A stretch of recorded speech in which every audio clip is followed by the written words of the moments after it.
Welcome to Wolves Weekly. I'm the Director of Media Relations here at Western Oregon University, Barrett Henderson, joined by Arn Ferguson, head football coach here at Western Oregon. Coach, back from Central Washington, and boy, what a battle there in Ellensburg, 24-20 setback, but a team you pushed all the way to the end. Yeah, our players really kept on getting better throughout the game, kept on executing. We had some things just didn't bounce our way, but the fight and the competitiveness of really pushing back in a game that a couple more plays go our way, then we're successful. So very close game, and very proud of our players' competitiveness and their desire to be successful. Yeah, Coach, Ellensburg, a place where the Wolves entered that game 10 straight losses and picked up an 11th. A tough place to play, but this is an offense that's put up 50 and 60 points this season in games, and you guys really held them well to 24.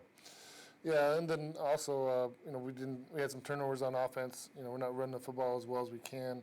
Ryan Bergman came back, so we get him going with our receivers. Tyrell Williams and Paul obviously doing a really nice job. Anytime any receivers above 150 yards, I have two of them in that realm, 170, 160 something, is huge success. But they are also a man team. They're really going to stop the run.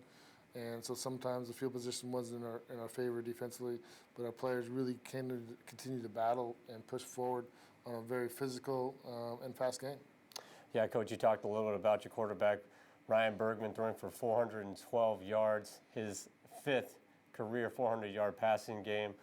Pretty outstanding there as he crossed into fourth all-time here on the Woo list in passing yards, completions, and pass attempts during that ball game. But two wide receivers that stood out, you mentioned him, Tyrell Williams, 171 yards on just 5 catches, and then Paul Revis with 161 yards receiving. Yeah, and Tyrell's stat of just 5 catches, they're a press man, real good corners, so they're going to force us throwing it deep, and to see Tyrell really go over the top of their corners was very successful. Then Paul's just jumping all over the place. Sometimes when you're used to seeing those two and Ryan, you think they're going to make every play, and that's just not humanly possible. But they're fun to watch. We're excited to get Bergman another week of practice. He hadn't practiced much at all, so it's very limited. But just being around football with a little bit more health to him and a little more pop in his step to really see what he can do, continue moving forward. Not too bad when you throw for 400 yards and you're not that healthy. Yeah, he hadn't taken a practice stemp since Portland State. So it's really dedicate him and our coaching staff to prepare somebody, because that's so hard to do, and especially at that quarterback position. Definitely. Coach, going ahead and looking ahead to this week, Simon Fraser comes here, second time you played him. He picked up a win here at home earlier against the Clan, but this is a team that it appears they're getting better. They got 2 wins here in conference, 2-1 in conference play, and are coming off a big win. They had to come from behind on the road. At home against South Dakota Mines. They put up 63 points. They have a couple of receivers, a return person, a quarterback, and some running backs that are explosive as anybody in our conference. So they're definitely, if they get rolling, they're definitely a handful. And their O-line and D-line are huge players that are really getting better.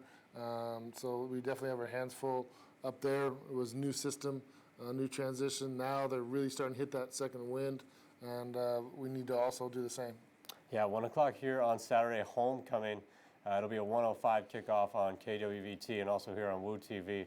Coach, you're kind of at that critical juncture here in conference play, just 1-1, but when the conference schedule is so small, all these games are so vital, and big game on Saturday again.